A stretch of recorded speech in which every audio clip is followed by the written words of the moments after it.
Up there, up top. Here, take this. Aloha, I'm Amy Monk. I'm from the state of Hawaii, and I'm the treasurer. Hello, everybody. I'm Keith Umamoto from California, and I'm the Caucus secretary. Hi, I'm Otto Lee from Silicon Valley, California. Also the Yeah, vice chair of this caucus. I got it. Okay, so welcome everyone. Today we have a very packed schedule, so I'm going to get us started, and as people trickle in, please be seated, and we'll get you introduced. A couple of housekeeping items before we get started.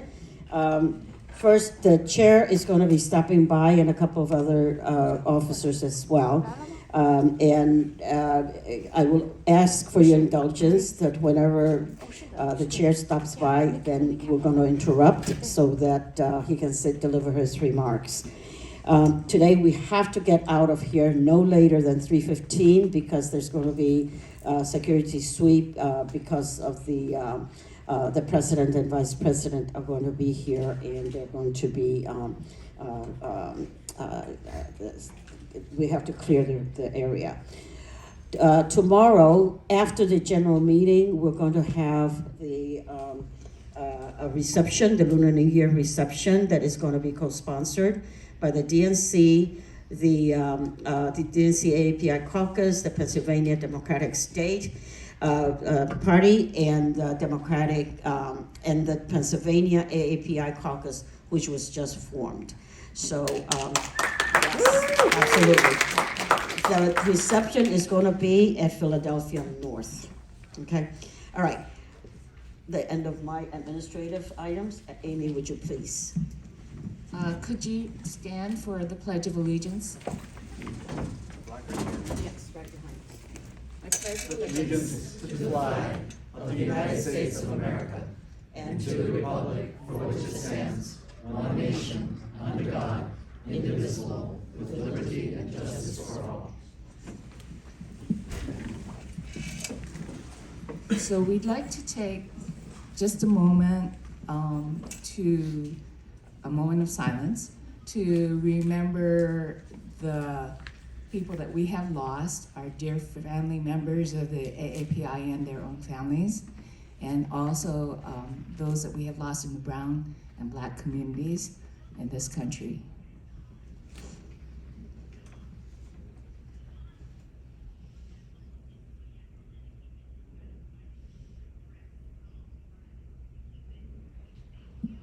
Thank you very much.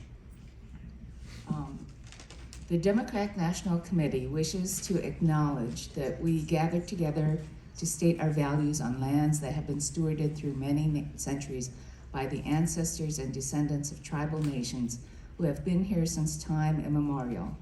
We honor the communities native to this continent and recognize that our country was built on indigenous homelands.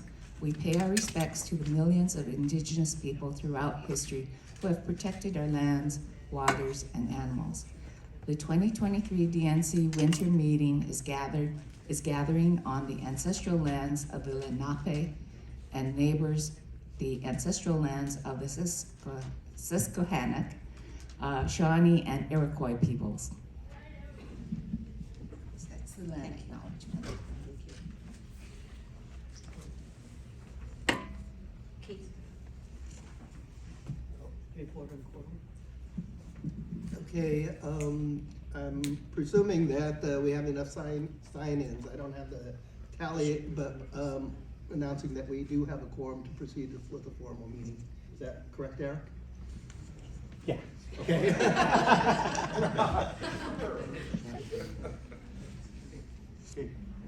Oh, the chair's here. Here is Chair Harrison. Please come.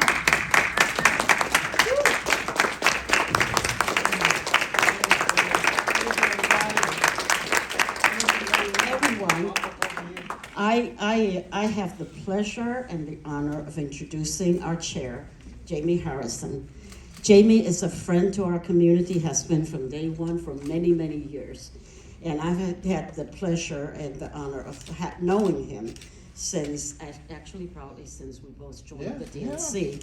And but what I want to tell you all is that ever since the chair arrived, became the chair, he has made so many more commitments to help our community and our caucus that more than any other previous chairs. And Mr. Chair, thank you so much for everything that you do. Thank you, my friend. Okay, and I want you all to also recognize the hard work that this man has done over the last couple of years. He has traveled across the country and day and night, even during the pandemic, he doesn't get thanked enough. So would you all please give him a round of applause? Oh, and happy birthday. No more happy birthday singing, please. Thank you all, and thank you. Let's give a round of applause to our amazing chair.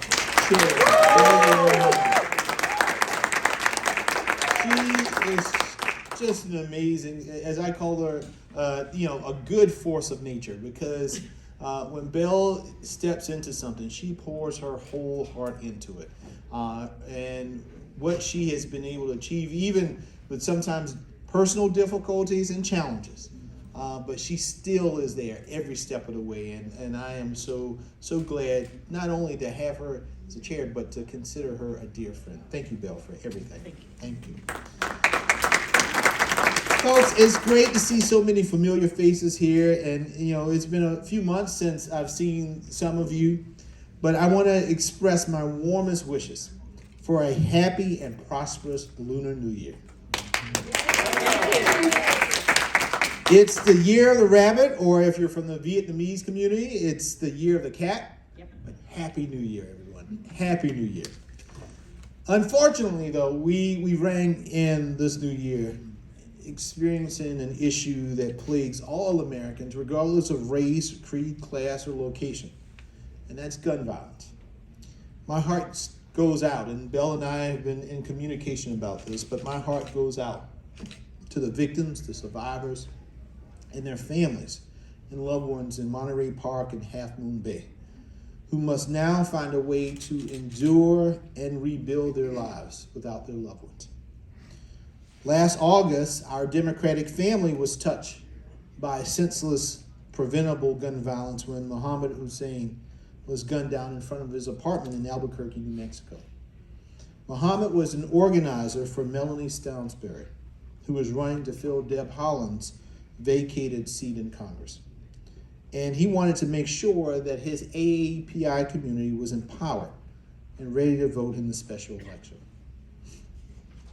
He was ecstatic to hear that the DNC could connect him to AAPI volunteers from across the country who could phone bank in language. My prayers are with the folks who have faced this senseless gun violence. And I join the president and the vice president in calling for it to end. And it's now time, it's past time for Congress to take even more action. Folks, it's been a few months since I've seen many of you, and again, I want to thank you from the bottom of my heart for the historically successful midterm election. Yes. And as with previous midterms and other elections, we got the AAPI vote out and we won. We defied the odds and had one of the best midterms for our president's party in recent history. And in particular, AAPIs were the margin of victory for Democrats, especially in some of our key battleground states, the states like Nevada and Wisconsin, Georgia, and right here in Pennsylvania. And the DNC worked with our AAPI directors from these and other battleground states to make sure that we could reach out to the AAPI community and our voters where they were at, and we made sure we did it in language and in the communities. For example, our translation assistance program, and thank you so much for all that you did in our translation assistance program, buddy. Our translation assistance program translated voter registration and voter protection materials into 26 languages, such as Arabic, Bengali, Chinese, traditional and simplified, Hindi, Hmong, Korean, Vietnamese, and so many more. And most recently in the Georgia runoff, the DNC AAPI Caucus hosted a series of phone banks to call AAPI voters in Gwinnett County. And I know Grace Ming in particular was a passion of Grace to make sure that we could really go down to Georgia and get Georgia organized. But none of this work would have been possible without the people in this room. And for that, I just want to say thank you all. Thank you again for doing every single thing that you could to get our communities mobilized, to make sure that we're touching communities, to make sure that we are advertising in local and community newspapers, to make sure that we are going to where people are. It's really, really important. My message to our caucuses and our councils over these past few days is the same across the board. We were successful, we made history, but we have so much more that we can and must do. And we have to step up and take it to even another level because we see the hatred and the division and the evil that we are seeing in our body politic. And we cannot allow it to stand. We cannot allow an erosion of votes. And you know, the Republican Party will do all kind of symbolic things to say, oh, we're doing this. And Bell and I talked for a long time about these community centers that they're set up. But we understand in the end of the day, they are not standing up for the people in our communities. All they want is to carve off enough of the vote so that they win and we lose. Not because they want to actually serve the people in those communities, not because they actually want to improve the quality of lives for those people in those communities, not because they believe in the equity and the justice for those communities. Because if they actually did, the rhetoric that you would see from their most extreme people, like Marjorie Taylor Greene and Lauren Boebert, that rhetoric would be totally different. But when they demonize Asian Americans in their rhetoric, when President Trump demonizes, we see what he has done to his own cabinet secretary of Asian descent. But they don't care. And the Republican leadership, when he does this, you would think that they would stand up and admonish him for doing it. But they are as quiet as church mice. You don't hear a peep from him. Kevin McCarthy is the most spineless speaker in name only that I have ever seen. Lauren Boebert and Marjorie Taylor, they control that chamber. But folks, we're putting him on notice. We're putting them on notice. They are Airbnb in the house right now. But in 2 years, we are taking it back. Yeah. We are taking it back. And you know who's going to be the margin of victory? The AAPI community. In many of the districts that we went from California to New York and all in between, they will make the difference in terms of helping us take back the house and to stop this demonization of the AAPI community from the other side. So the charge that I have, the challenge that I have for our caucuses and councils, we need to get out there. We need to get into the communities, not in 2024, but right now. So y'all take your vitamins, get ready, get your energy up. Because what I'm going to ask Bell and our leadership up here to do is to help us build a series of town halls where we go across the country having communications and conversations with folks in our communities and talking about the challenges, talking about the hardships, and helping together come up with the solutions that are necessary to continue to deliver for the American people. I know we can do it. Bell is the best at doing it. She is the best. The events that Bell will put together, I mean, there will be celebrities, there'll be community people, and everybody in between. Yes. But we are going to show them that this is not about symbolism. This is about impacting the lives of people. So I want to thank Bell. I want to thank Eric, who's on the team, who's worked so hard for this caucus. I want to thank and I want to thank each and every one of you Yes, we will celebrate the successes of 2022, but now it's time to get down to work to build a brighter future in 23 and 24. Thank you all again for all you do.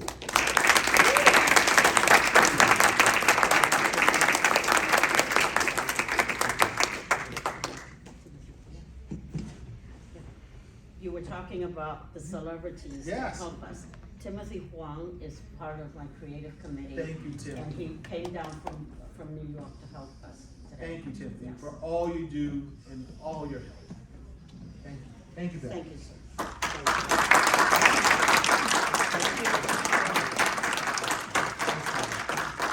Thank you, everybody. Take care. Congressman Kim is here. Yeah. We had the same birthday. And Ambassador Locke is there.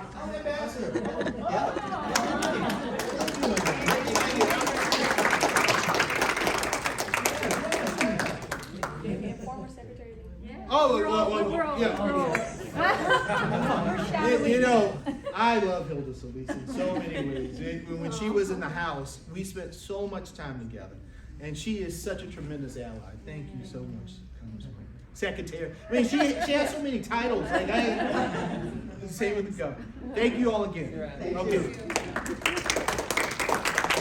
One quick recognition, since we were going to do it in a minute, but since the chairman was leaving, we wanted him to know. Please acknowledge Governor, Ambassador, Secretary Gary Locke.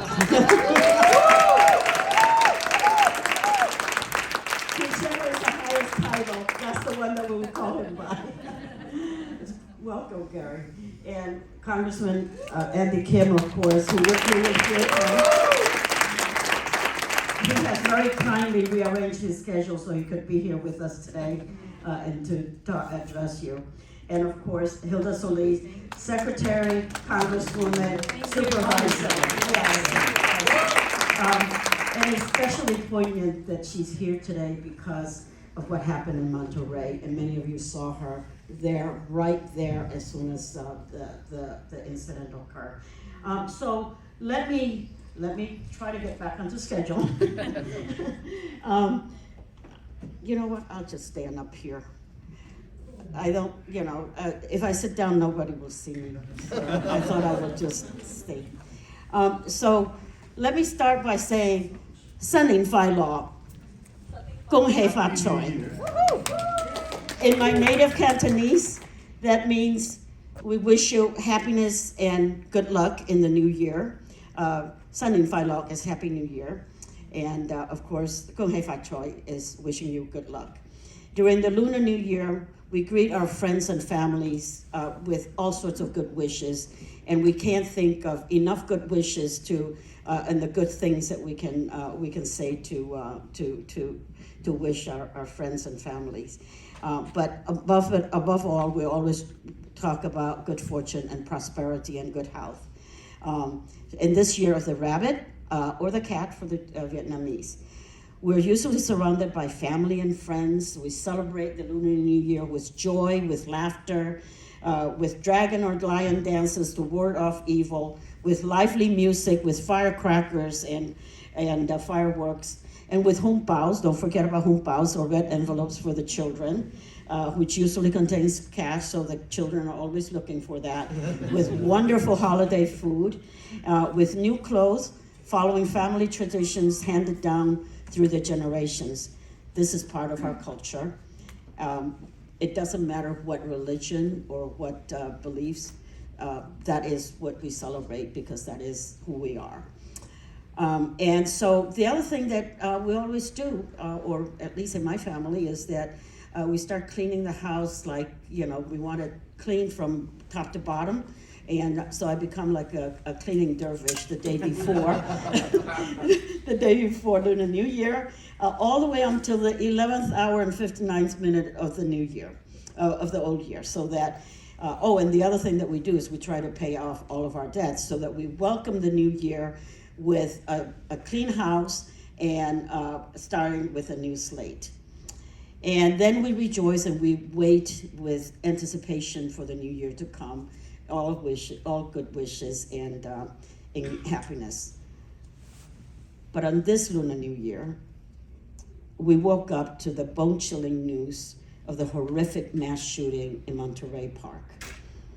And with very little information to go by, we were petrified that this was yet another senseless shooting, anti-Asian hate attack on defenseless people at a dance hall, having fun, enjoying their celebration of the Lunar New Year. 11 people dead, 10 injured, all Asian Americans. In light of the constant stream of attacks on Asian Americans and Pacific Islanders across the country, our first fears were that this was another senseless hate crime. With little information provided during those early hours in the aftermath of the shooting, we were glued to any kind of news sources to try to find out what happened, while scrambling to make sure that our friends, our relatives were safe. And so phone calls, texts, all sorts of messaging were going around, and just petrified. We were reeling from an emotional roller coaster, going from fear to rage, to anger, to sadness, to disbelief, only to be hit by yet another tragic mass shooting less than 36 hours later, a few hundred miles up the coast in California, in Half Moon Bay in San Mateo County, claiming the lives of 7 more Chinese Americans. We went from horrified to numb. How could this be happening during our most auspicious and happiest of holidays?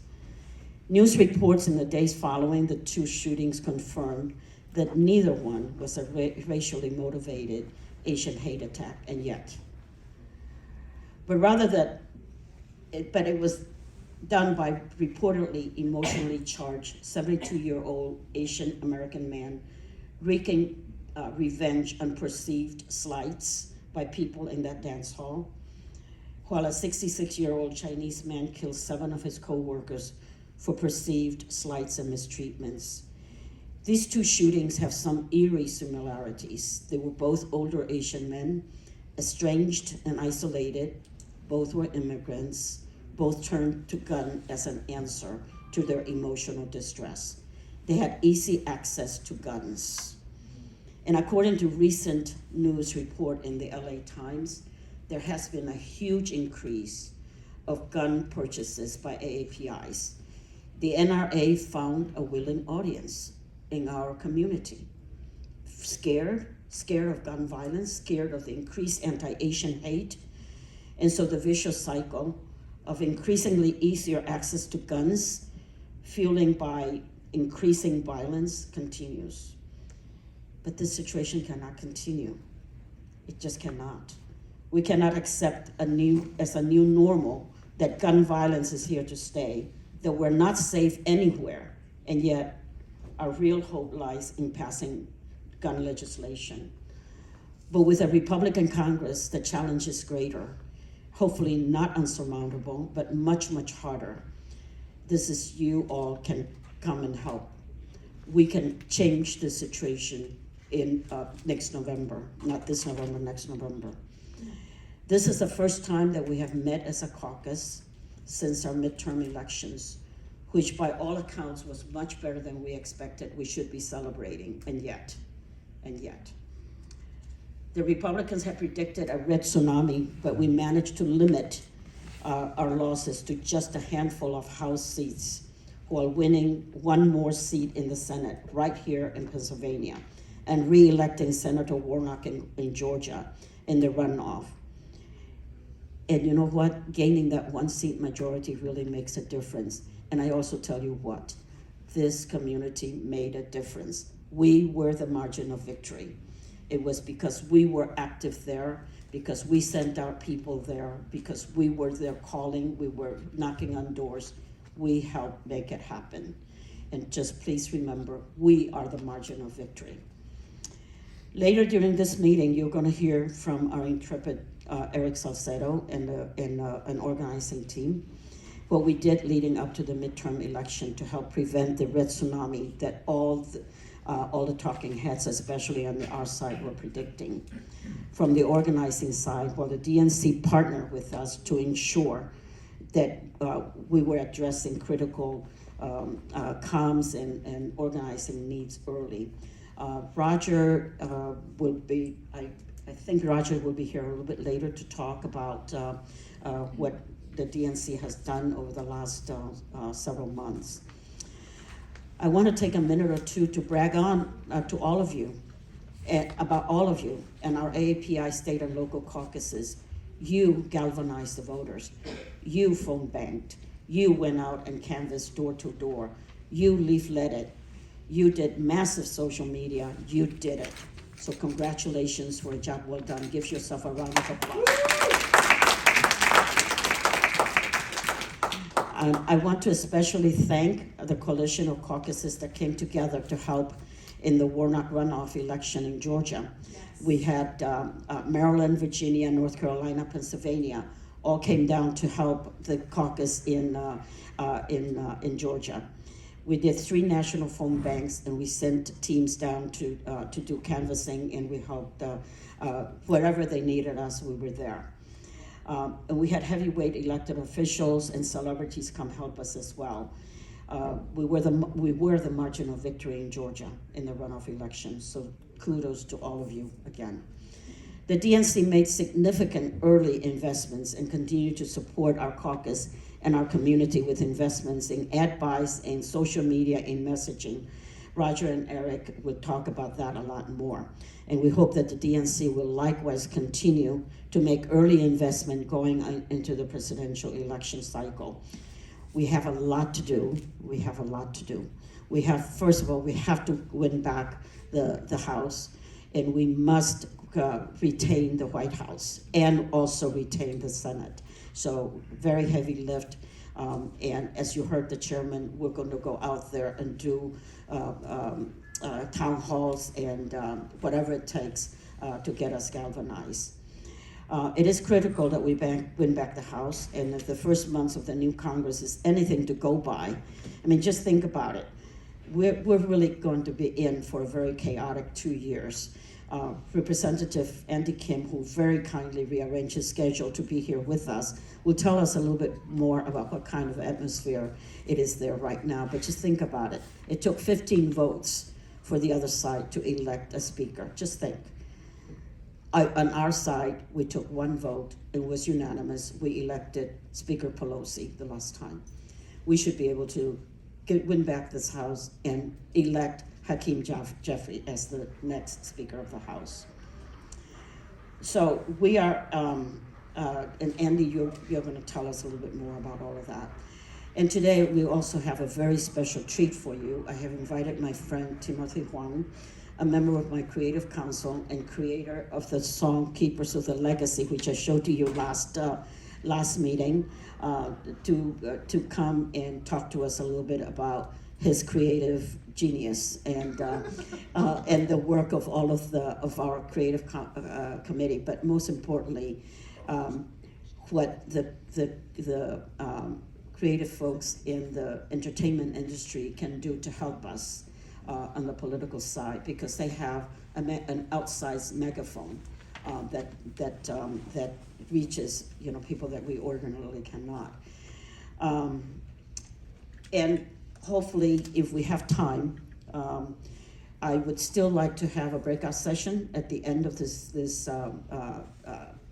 meeting, just like we did at the last meeting. But because of the constraint of having to be out of here by 3:15, we may not be able to do that. But I would ask that encourage everybody to continue to be in communication. So for communications and messaging, Amy, Howard, and Ashley. Howard and Ashley cannot be here. They were detained by ice storm, one in Texas and one in Colorado. So Amy may lead this group. Organizing and outreach, Keith is going to lead that, and voter protection and governance, Otto is going to lead that. As I said, we have an extremely packed agenda, and we may not have a lot of time to spare, so please bear with us. Now allow me the pleasure of introducing my dear friend. Okay, I need to get Andy Kim here first, okay? My dear friend, Congressman Andy Kim, representing New Jersey Congressional District 3. Andy is beginning his 3rd term in Congress. And I remember the very first time that I talked to you, Andy, when you first arrived. And this is so wonderful to see you. Last year, his district was redistricted in May, and he had to scramble to get to know a new segment of his district. And he won against a lot of odds. Most importantly, he ran up against a self-funding millionaire that was pouring money like it was water into the race. But he will tell you a little bit more about that. But that's the spirit of Andy Kim. Many of you have seen him on TV in the aftermath of that horrific insurrection attack on the Capitol on January 6th. He is the quintessential public servant, first and foremost.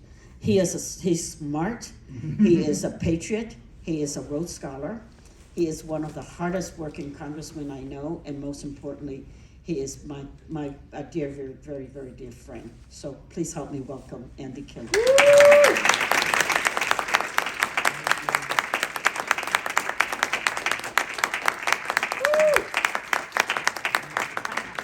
Thanks, everyone. How are you all doing? Good to see you all. Well, look, I want this to be useful for all of you, so I want to kind of follow on a few threads. But if you have any questions while I'm talking, please raise your hand and we can have a little conversation. I want to be mindful of time, and please don't shy away from letting me know when we need to pull it together. But just quickly, for those that I might not have had the chance to meet, I'm Andy Kim. I'm the congressman of the district in New Jersey that's pretty much just on the other side of the bridge. It's where I grew up. I did my whole K through 12 in the public school systems of that district. I went off and, as mentioned, I became a United States diplomat, worked in national security, but ultimately decided I wanted to come back home, especially when I became a dad. And my district is a district that has been traditionally conservative. I took on in 2018 a Republican incumbent, someone who had won his previous election by 20 points. This is a district that Trump won in 2016. And I ended up doing a 21-point flip in 2 years to be able to win this seat. It was the tightest win on the entire East Coast of the United States for the Democratic Party. I was actually 2,500 votes down on election night, but was able to pull through in the counting in the following days. But I tell you that because, first of all, this is a district that is, at least when I won it in 2018, it was a district that was 85% white, less than 3% Asian American population that voted for Trump.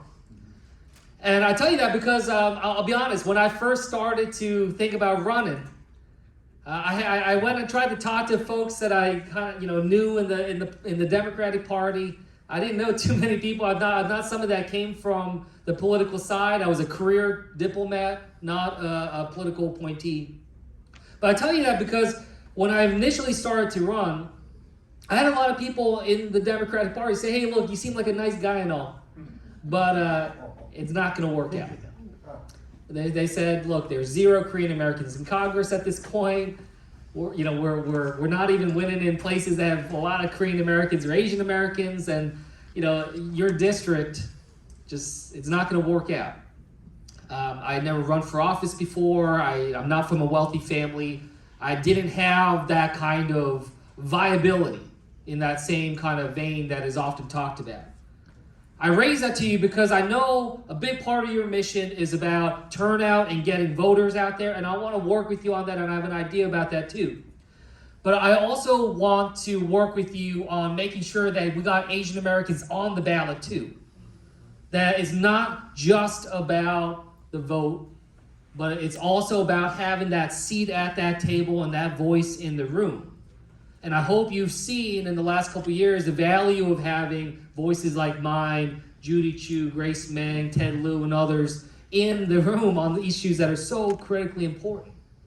Right now, I because of my diplomatic background, I'm on the Foreign Affairs Committee, the Armed Services Committee, and just the other day appointed to this select committee on the Chinese Communist Party. These are issues that I know we're very interested and how we try to address this in a way that is thoughtful, doesn't have a backlash of a new era of xenophobia against Asian Americans and other things like that. It's important that we have that kind of voice.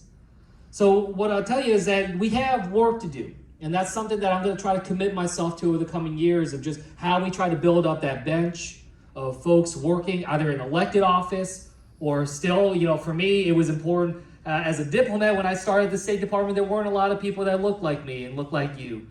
How do we get more people in government service and other aspects of that? So as you think about your work, I'd like to be able to engage with you on that.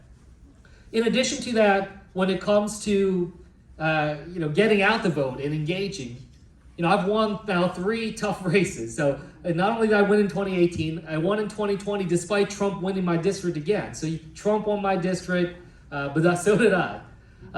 In fact, I outperformed Joe Biden by 8 points in 2020, and then in 2022 was able to win it again. And I'm the first Democrat to win the Jersey 3rd Congressional District ever. It shows that you can move that. You can move that needle and you can engage. But 2 things I want to say is that yes, when engaged, especially reaching out to a community where the vast majority of people don't look like me, a lot of people ask me, well, how do you make that connection? And the key thing is, I know a lot of times the Democratic Party, we talk about issues and we talk about polling of what we're hearing from voters, what's on their mind. That's important. But the other thing that I just can't stress enough, it's storytelling. It's about that narrative. It's about how I needed to show that my story is not just a Korean American story or an Asian American story, but is fundamentally an American story. And shifting it in that way. Talking about that kind of approach. And yes, I'm not necessarily someone that looks like your typical candidate that you would have in New Jersey or frankly a lot of places in the country. But I use that to my advantage. People actually right now, a lot of people, especially those that are movable voters, those that are undecided, they actually want people who are not the usual kind of politician. They resonated with me because I don't look necessarily the part. I'm not some cookie cutter, casting call type of person that you'd imagine to be in Congress. So we can use that in our advantage, showing that we come from a different perspective, showing that we come without, a silver spoon, in our bed, showing that we can move forward in a way that understands what working families are going through and struggling with. We lean into that. Using I had consultants tell me, don't talk about, being from an immigrant family or married to an immigrant. But that's, again, I found it to be the wrong approach. And as I talked about, coming from that struggle, coming from a family that, moved to America and didn't know anybody in the entire Western Hemisphere of Earth, it showed people that I come from a background that can empathize with others. And that connection there, so I say that that's one aspect of it. The other aspect in terms of tactics that I just want to stress is, people ask me, well, okay, how'd you win all these elections in tough areas?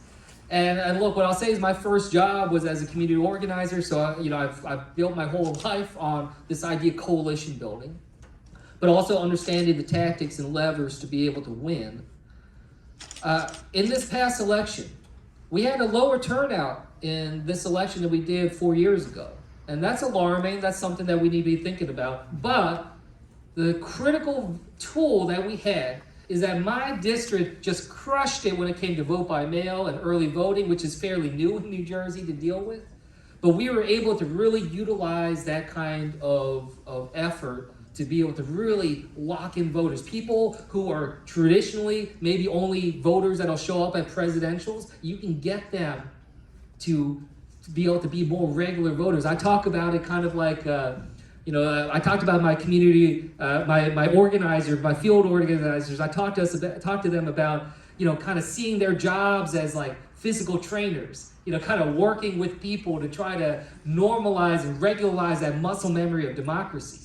Recognizing that, and something like vote by mail is such a powerful tool to be able to mobilize that in a different way. So right now in this off year, when I'm unfortunately we run every 2 years in the House. But in this off year, I'm doing everything that I can right now to try to get people to sign up, be able to start moving in that direction and try to make sure we can start banking those votes. So that's just tactic-wise, something I ask you to consider in your own states and districts. I know every state's a little different, so may not necessarily work in the same way.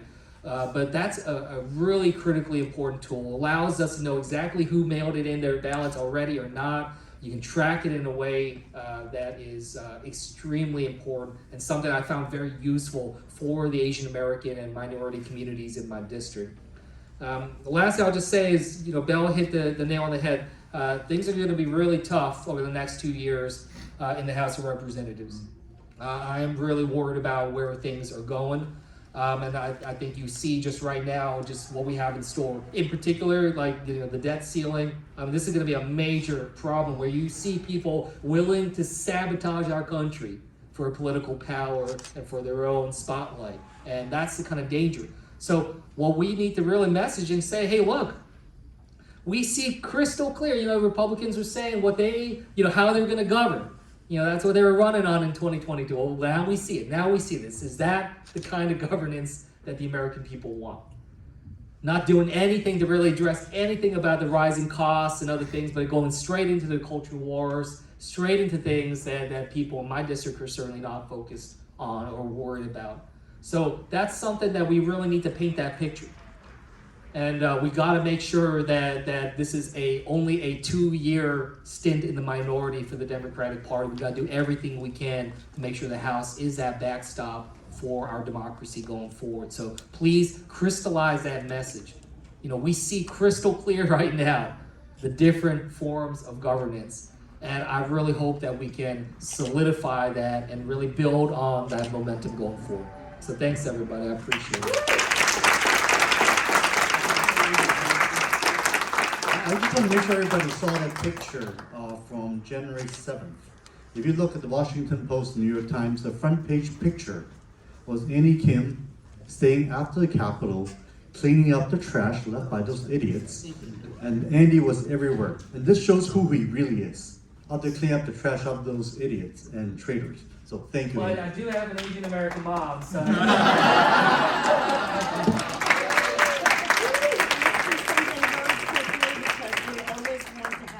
Of our caucus. So can we do the picture right now, because I know some people have to leave early. Yeah, You want me most of the to people do it this way so that people don't have to move, or? Yeah, come this way. Yeah, come this way. flag go this Come on, way? yeah, come, Okay. yeah, around the flag, next to the. Okay, everybody caucus sign. smile, let's go. Come on, quickly, Let's do it quickly. come on. This is something that we do every time, so we need to,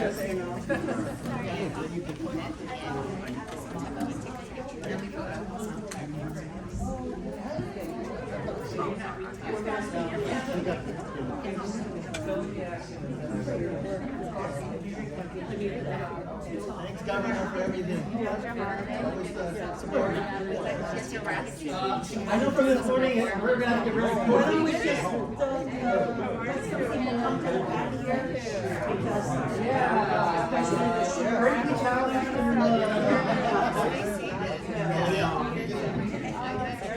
So some people come back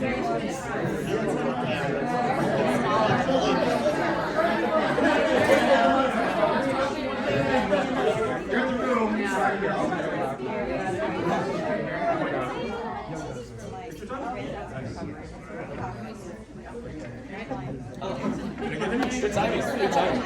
Come around here. I'll go back this way. Oh, there you go. Yeah. All right. Okay, guys. Can somebody take my camera? You want to take that? I'll send it. Just airdrop it to everybody. Yeah. Right, you're gonna. Happy New Year. All right. Okay, iPhone folks, thank you so much. All right, everybody over here. Happy New Year. I'm sorry, iPhone folks. Happy New Year. Oh, more photos. Oh, you're doing Pano. All right. Happy New Year. All Happy right. New Year. Let's go. Okay, Happy New everyone, Year. New Year. Ready? Oh, I'm sorry. Would you mind, would you guys mind sitting down real for a second? Go move for a second.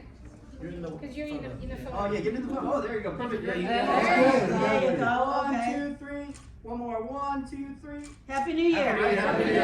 All right, thank you. All right. All right, we gotta get them elected.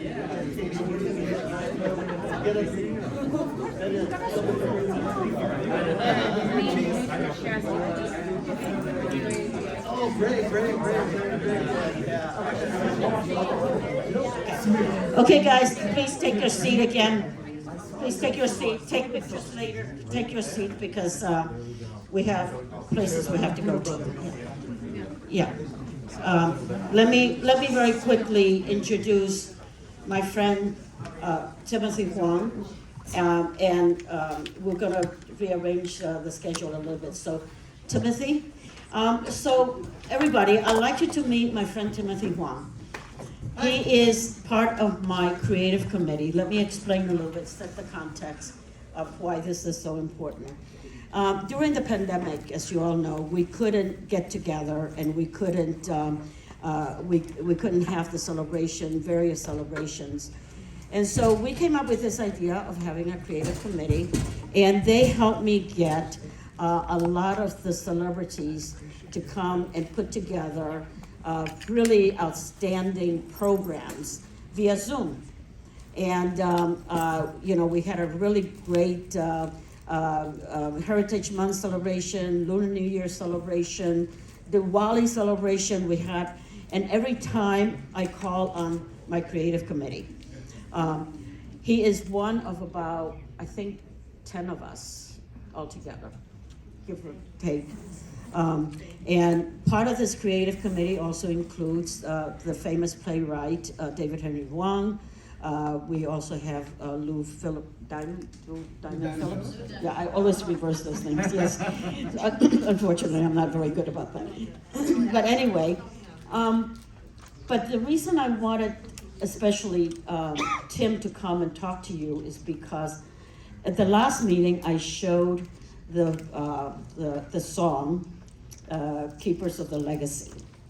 This was a way for us to share with the world, especially in our Asian American community, the accomplishments of this administration and how deeply important it was, that for some reason it wasn't getting through. So I said, well, a song will do it. And we asked Timothy to do that. So Timothy very kindly came down from New York to do this for us, and he'll set a stage. But more importantly, I wanted him to talk about why it is so important for people in the arts, in the entertainment industry, to be so involved with our democratic politics. And he will tell you about his service spirit and why he's here. Thank you. Can y'all hear me without the mic? Yeah. Great, because I got my hands full and I don't do this every day, and I'd rather just, great. So I gotta confess to you before I start, making PowerPoint is actually my survival job, so I absolutely went overboard. I'm gonna try and keep it short though, because I know we have places to be and we cannot run over. Belle had asked me to come and speak to you about all those things, and I just kind of by way of introduction wanted to show you a little bit about myself. This is just, I'm a Philadelphia-born, Delaware-raised AAPI artist from New York City. These are just some fancy pictures of me. That's me and Stephen Schwartz. He wrote Wicked. That's me and Stephen Sondheim, recently passed away. And that's, the one time the New York Times wrote about me. It's cool. I'm a boss. We all get it. But also, in a former life, I used to be an actor. Here's me on the set of The Departed in 2006. And here's me on The Sopranos playing the doctor. So again, I am not a doctor, I just played one on TV. Yeah. Good? Okay, great. So, the reason I'm here is actually because of two songs. I wanted to share a little bit of the first one, which is about a non-conversation I had with my grandmother when I flew to Taiwan for her 88th birthday about 1 million years ago. I came here early to do a sound check, did not actually check the sound, so let's just hope this works. Oh, it's not working. No worries. We will skip this part then. You didn't sing it. Nah, that's okay. Look, here's a skinny dude with short hair. That's fun. But you might recognize it if you actually had tuned in to the Heritage Month virtual celebration, because I did a version of it there and it's still online, so you can find that. And this is actually online as well. And this is a copy of the Keeper of Legacy, which we apparently have all heard, so we can skip that too. Fantastic. If you're keeping score though, I want you to know that the people who contributed to this clip, Joan Amadea, Christine Toy Johnson, Josh Dela Cruz, and Raymond Lee, what they did, not featured also in this particular clip, was Jose Lana and JG Makafuga. You should check them out because they gave their time and resources. Some of them were on the road, doing their national tours or their Broadway shows, and they stopped in the middle of their day. They found a free moment to learn all this material, to put themselves on camera, to send it to me, to trust that I could edit this thing together for them in a matter of days. And I guess one of the reasons I am actually here is because I somehow, despite no one knowing who I am, got them to do this. And this is kind of what I wanted to talk about today. How do you do that? Because this is really important.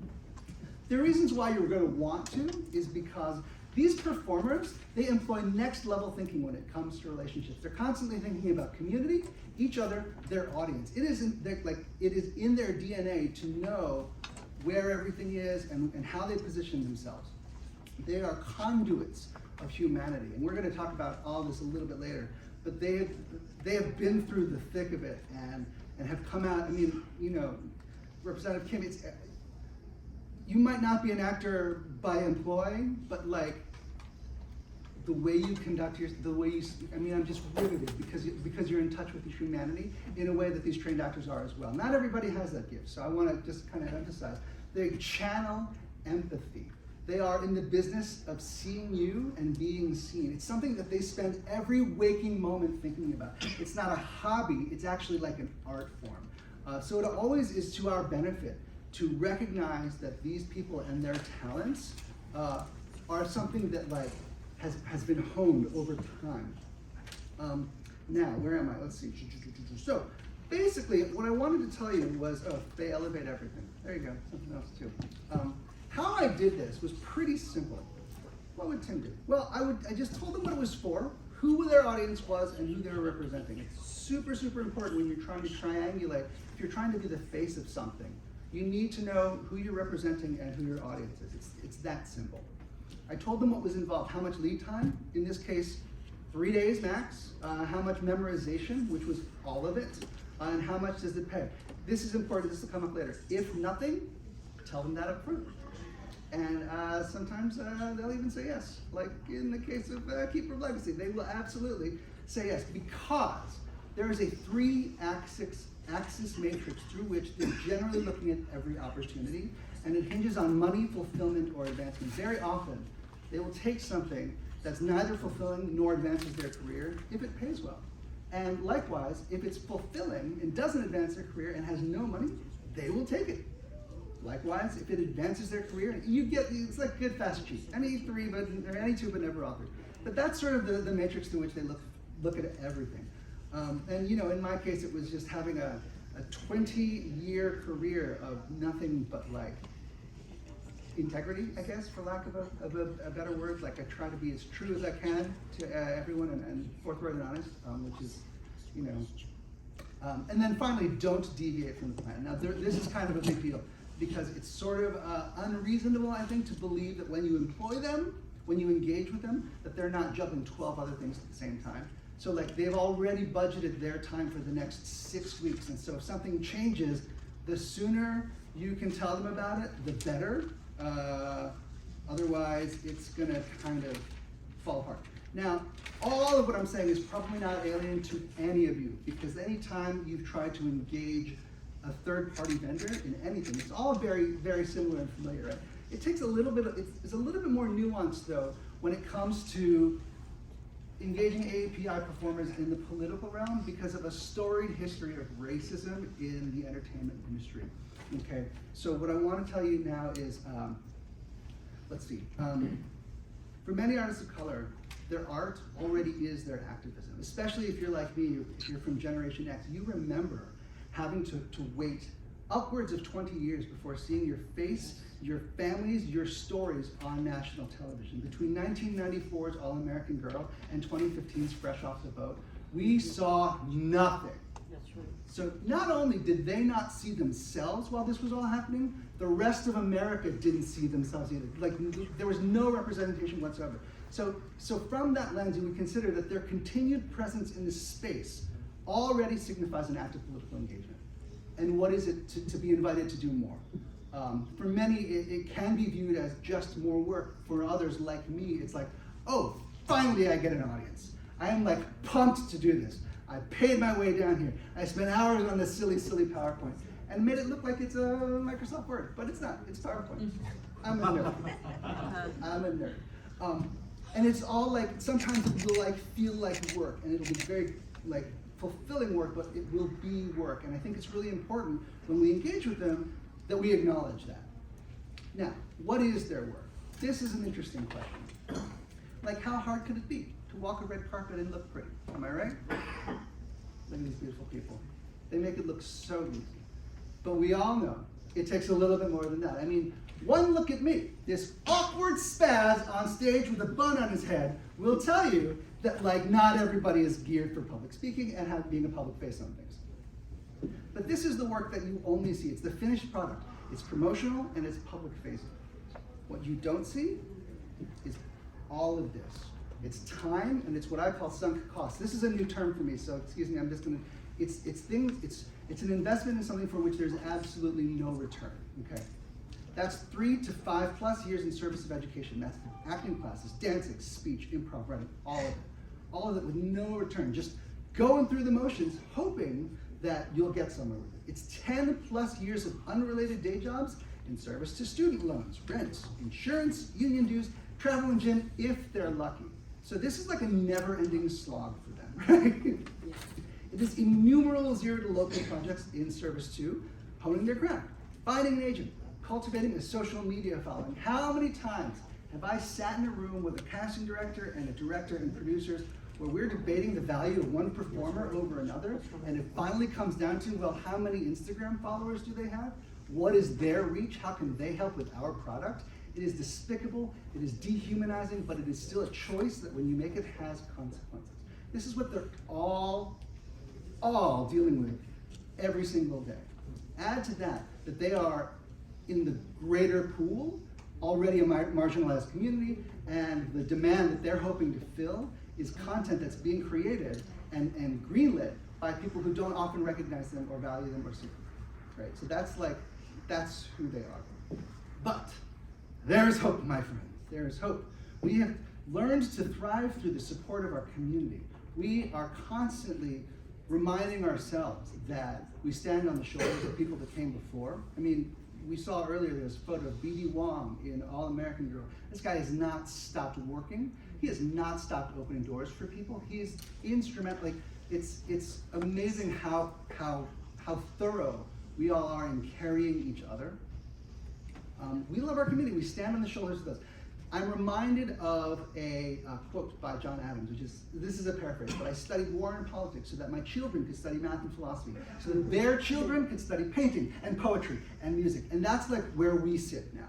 We sit on our privilege and we sit on our passion and the community and the base on which those who came before us built. And we are so pumped and ready to serve. We are an industry that not only has began to recognize our contributions, we are excited about being heard, to actively shape the national conversation and to represent our families and our values when called upon. So please, call us. Yeah. Hey. How'd I do?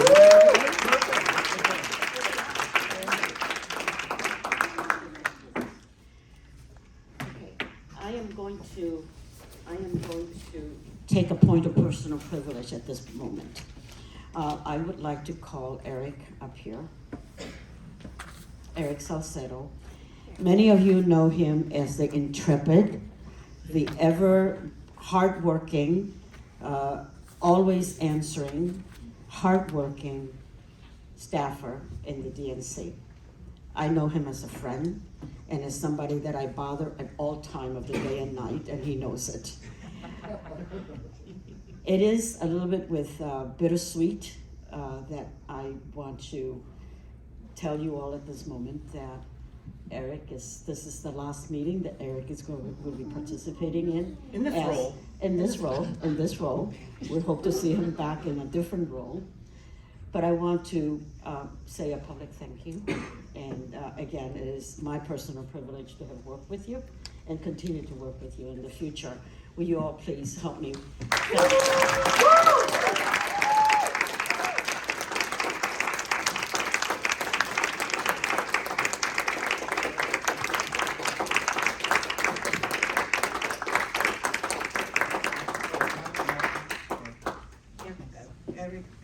All right, I'm gonna grab the mic, because, thank you, I know we have to be out of here in 15 minutes. And Belle, thank you so much.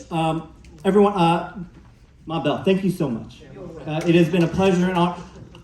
When I think about my tenure here, and I think about your tenure here, Belle, look how far we've come.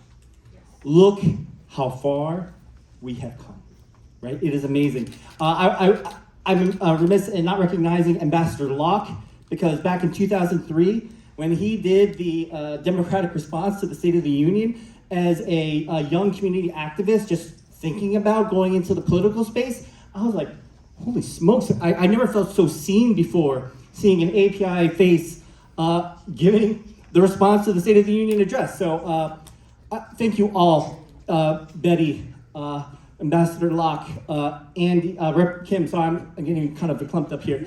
Thank you all. I'm like a bad penny. I'm gonna turn up again. So, I've been involved in the community prior to the DNC. I'm gonna be involved in the community after the DNC, so you're not gonna get rid of me that easily. But I am excited because in 2022, we were the margin of victory. We were, and the API program at the DNC was actively involved in 18 states, including 8 very crucial battleground states, right, ranging from, we were in Arizona, California, Florida, Georgia, Maryland, Michigan, Minnesota, North Carolina, New Hampshire, New Jersey, New Mexico, Nevada, Ohio, Pennsylvania, Texas, Virginia, Washington, and Wisconsin. And we had crucial wins in all of those states. We've seen countless numbers of API electeds to state legislatures, right? Look how far we have come. And it is my honor to talk to introduce, because I had the distinct pleasure of working with API state directors in a lot of the coordinated campaigns, like in Arizona, Georgia, Michigan. We had an Arab American outreach director, Nevada, Pennsylvania, and Wisconsin, right? And I'm going to introduce right now 2 speakers. First is Sarah Lynn. She was the API, All-In PA API director right here in Pennsylvania, responsible for APIs in the Keystone State being the margin of victory. And then next we're gonna have Grace Choi. She'll be talking about all the activities that the API community and Aspire PAC did and how we impacted the runoff election for Senator Warnock down in GA. So let me just get my tech. Boom.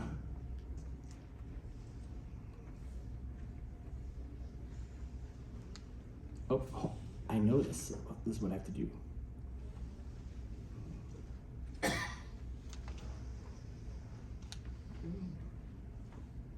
All right, Sarah Lynn, everyone, Sarah Lynn from All-In PA API Director.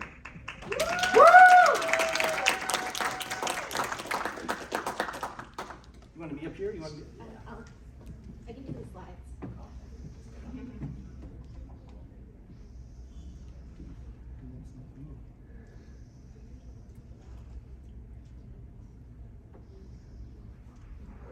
Thank you so much. Can we give one more round of applause for Eric?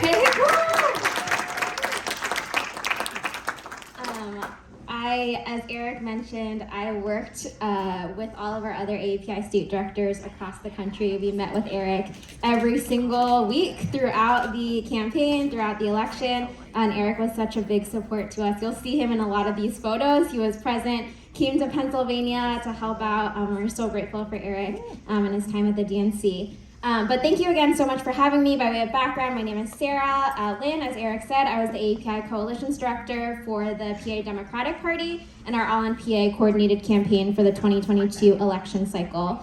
served in that capacity through Election Day in November. I'm now with Indian American Impact after working on the gubernatorial transition. And what I'd like to do today is essentially walk you through some highlights of where our AAPI coalition in Pennsylvania has been, what we were able to accomplish in the few short months that we had, and also underscore some of the key elements of our AAPI outreach and engagement strategy in PA.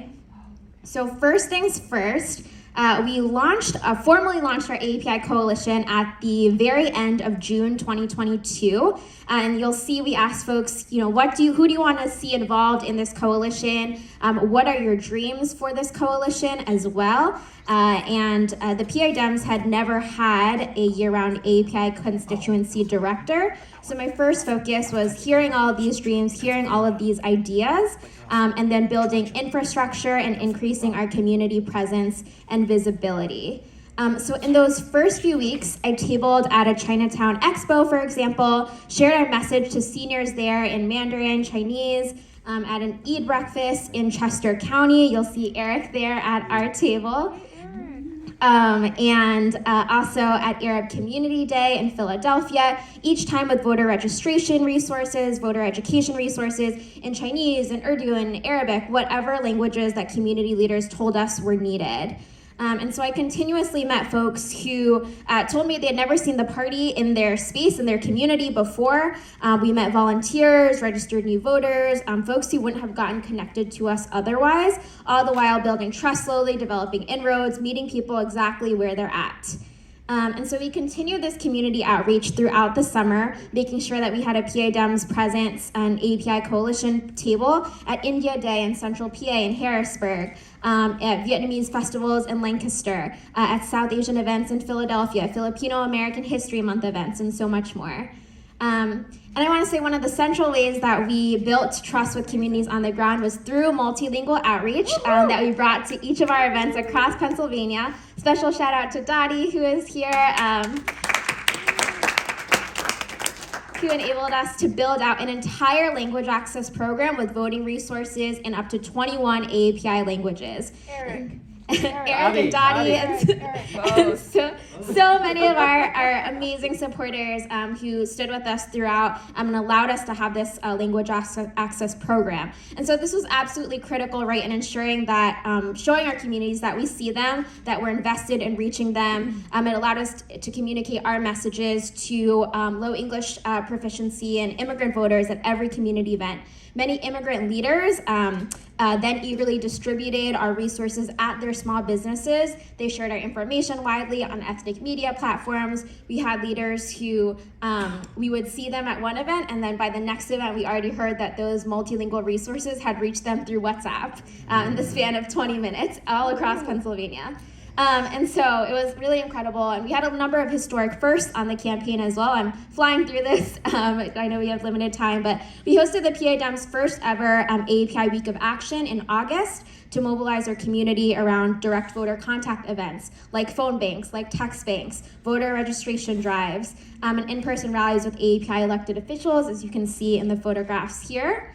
And then continued our multi-pronged voter engagement strategy with weekly AAPI phone banks calling through 10 different ethnic-specific lists of AAPI voters across Pennsylvania. We supported AAPI candidates, briefed elected officials and surrogates, launched an AAPI grassroots leadership team, developed an AAPI Voices, a digital outreach campaign with translated videos of community leaders sharing why they're voting for Democrats, and then directed a young AAPI's series called Side Dishes and Stories. Aww. You can see one of the events here. It was a cooking demo with young Asian Americans logging on, talking about how we can reach our parents, our families with voting information while we learned how to make katsu curry. Eric was there, folks in this room were there. It was really incredible and a great kind of relational organizing event to reach our young AAPIs.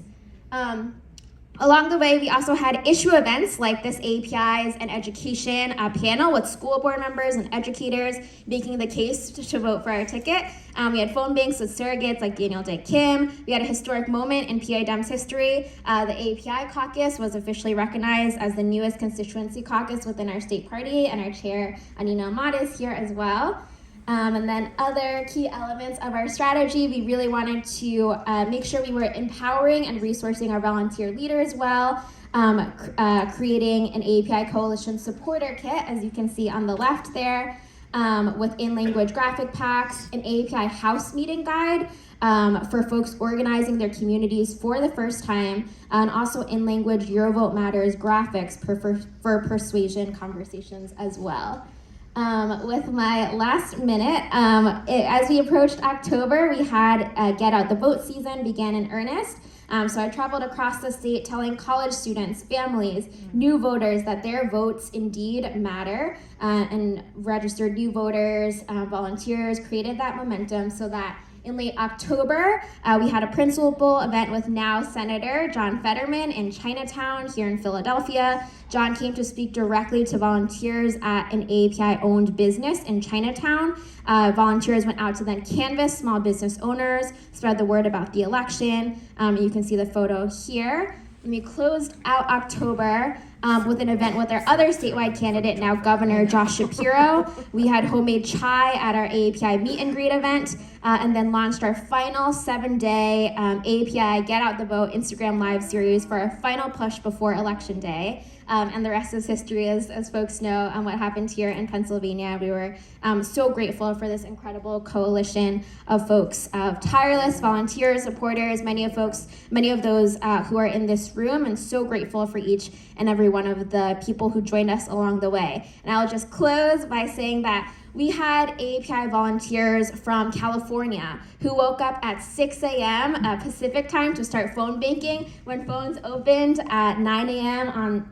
In Pennsylvania. We had folks who convinced 80-year-old Asian voters to vote this year after sharing familiar phrases in Gujarati. I talked to folks on the phone, a Chinese gentleman, I talked to him in Mandarin, and he said no one had ever reached out to him in Chinese before, and he decided to vote for our ticket. This was the day right before Election Day, and he committed to going out the next day. We had college students who drove hours to bring their extended family to events, got their immigrant parents involved in politics for the first time voters who drove elderly Chinatown seniors to the polls on Election Day, small business owners who welcomed us into their restaurants and stores. I could go on all day. I have a whole document of all my favorite stories from the campaign. But all this to say, right, we are so grateful for so many of you, for your support from across the country, volunteers within Pennsylvania.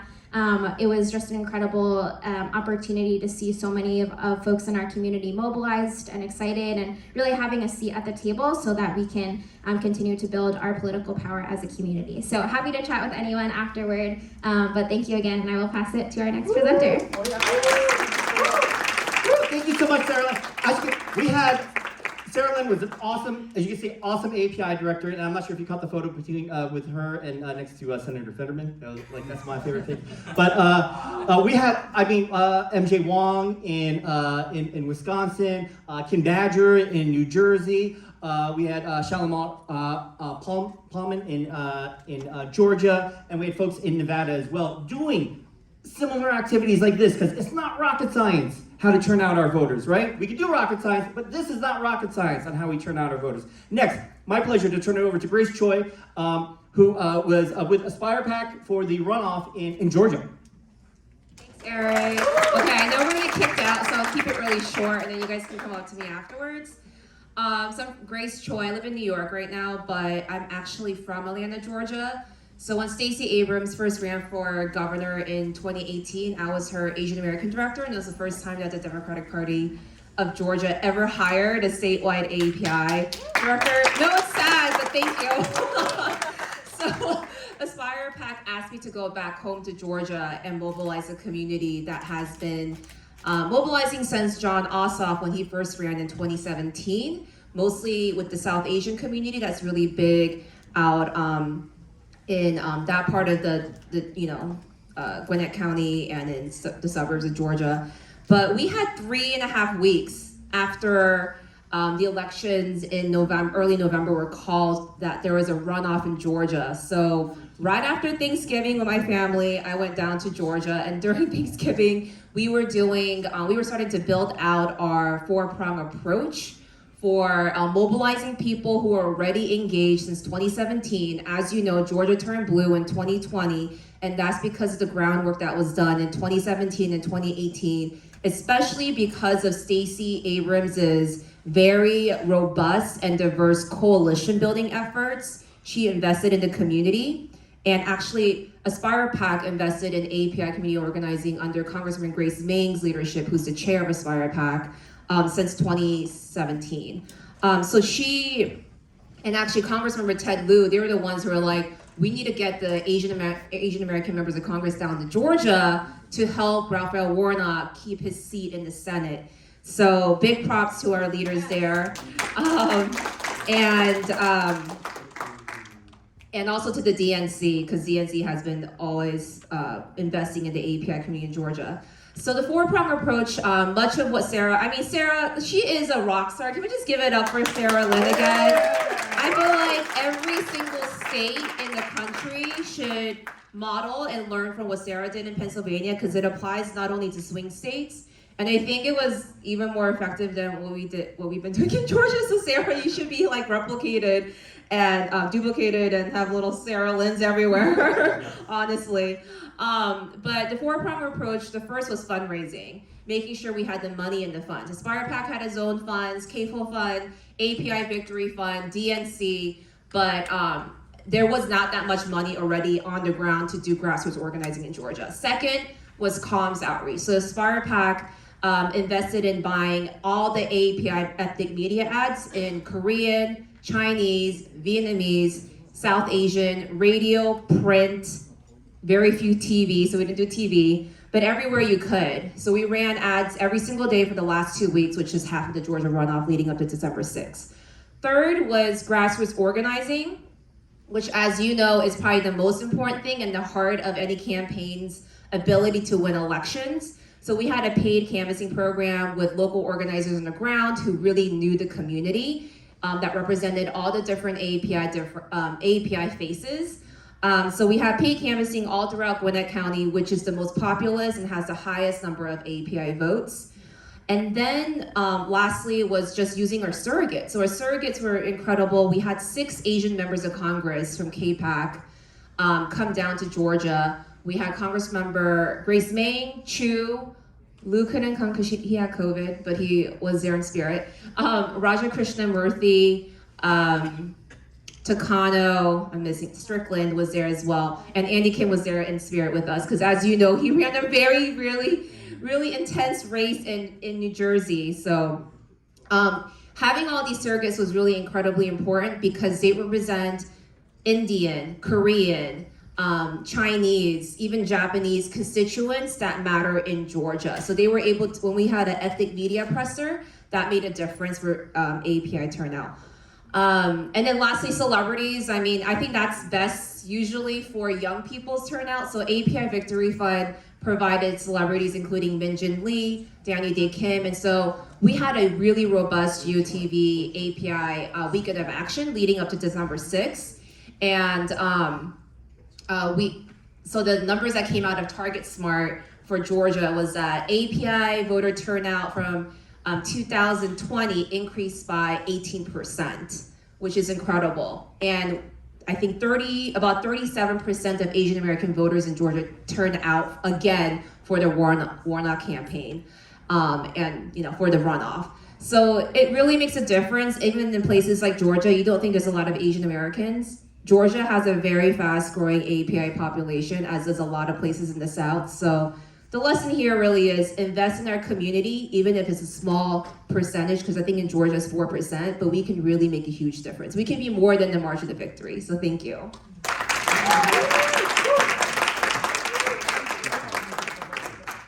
Thank you so much, Grace. And I just want to talk about some of the things that we did in Nevada, because I was out there for deployment. What Tim was saying earlier is so crucial to engage our API talent. Midori Francis, who is in Sex Lives of College Girls, on the new cast of Grey's Anatomy. She came out, she met with API youth who just came back from canvassing. She would launch canvas shifts, and then she even grabbed a packet and we door knocked. And so in terms of what she found fulfilling, that's what she wanted to do. She wanted to talk to volunteers and she wanted to talk to voters. And the same thing happened again in Georgia. So it is crucial that we engage. Thank you so much, Tim. Thank you, Grace. Thank you, Sarah. Thank you, everyone. And I'm going, because we do not want Secret Service to kick us out of here. I'm going to toss it to Autumn. Well, first of all, I'd say, Sarah, oh my gosh, thank you so much for what you do. You reminded me what happened 18 years ago. 18 years ago, I was here working for the Kerry campaign for a couple of weeks as attorneys, making sure the votes were good. And the day of election, I was assigned to somewhere that didn't really matter. So I finally made myself to the fire station right here in Chinatown and helped folks driving them to vote because of language issues and whatnot. And it was great. And thank you for what you're doing. Yes, that was 2004. Thank you. Sorry, can I say one more thing? One more recognition. So Dottie did like when they asked me, like, hey, we're gonna do translations, I was like, I've done volunteer translations before, that's painful. No, we're gonna get you a vendor to do the translations. I was like, yes, 340 pieces. We translated 340 pieces.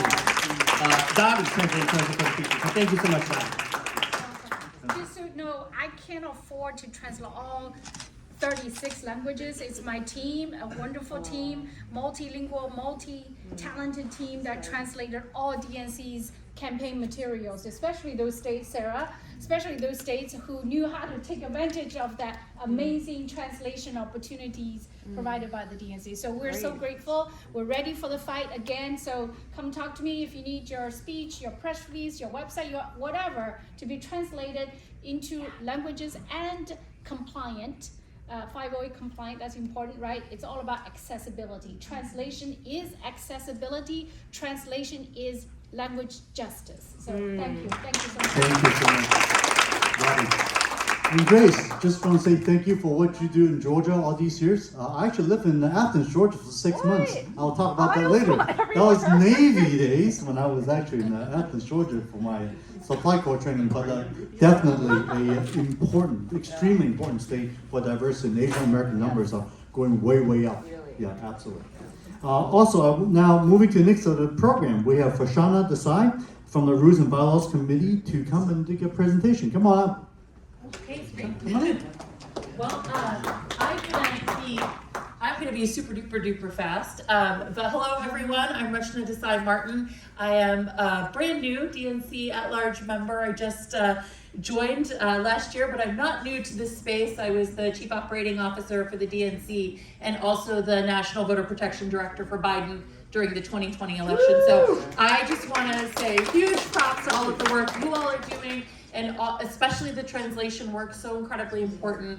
The 2 seconds that I want to share about the delegate selection process is that one of the most important things to us at the Democratic National Committee is making sure that our committee, our delegates to our national convention, they reflect the wonderful diversity of this country and of our party. And that is one key thing that sets us apart from some of the other folks out there. And to make sure that this happens, state parties are required to put together affirmative action plans as a part of the delegate selection process. And the Rules and Bylaws Committee reviews all of those things and has oversight over that process. So we're looking carefully at that. There are ways for us all to get engaged in it. The state parties will be submitting by March 1st.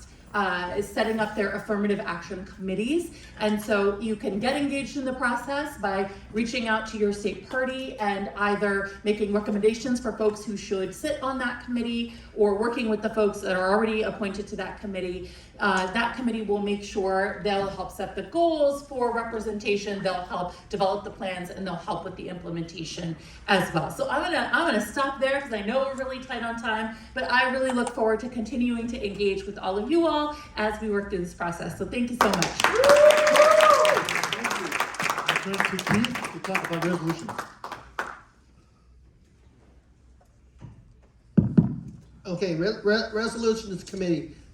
Your caucus has essentially 2 resolutions that went through resolutions committee. The first, we heard very much about Lunar Year, New Year, because we want to make sure that throughout the DNC, the Democratic Party, that we recognize the diversity of the Democratic Party, Lunar New Year. The second, we took the lead in a resolution on state and councils with the Democratic national committee, as well as working with all the state and local Democratic Party clubs, because we look at ourselves with all the other caucuses and councils as part of the quilt to make these victories work. So this caucus took leadership in putting that together to make sure that every single state is that fabric that we need for victory. So anyway, just want to give you a quick report. That's going to be on the resolution report tomorrow. And thank you all of each and every one of you for all your work. Thank you, Keith. And to close out for today, since we are being kicked out at 3:15 today, sharp, right? I just want to say thank you so much for all you've done for our party, whether it's donating, whether it's volunteering, or getting out there to organizing. This is exactly what it takes. In language, absolutely, it's a way to get out there. And if you need the funds, don't be afraid to ask. Because now the DNC understands how important it is to not just invest in every state, but every ethnic community, and in language outreach is by far the most important. Social media, whether it's WeChat, WhatsApp, all those are so much more lower cost to get out, but it has to be in language in order to get it working to people. And because as we know, phone banking is great, but these days, text banking is at least 4 times as better, right? People are not answering their phones. Who has landlines these days, right? So there's a different way of campaigning, but we can still reach out to people in so many more effective ways. And finally, I just want to remind everybody, we had a very close election this year for the House. We almost got it. We almost got it. Only 6,000 votes. And guess what? If we get those same people running with the same individuals, if you look at the turnout that we're going to get in the presidential turnout, we're going to win those seats, right? That's just math. Right? So that's what we need to do is get out there, get out to vote. That's what it takes. Thank you very much for being here. Woo! Happy New Year.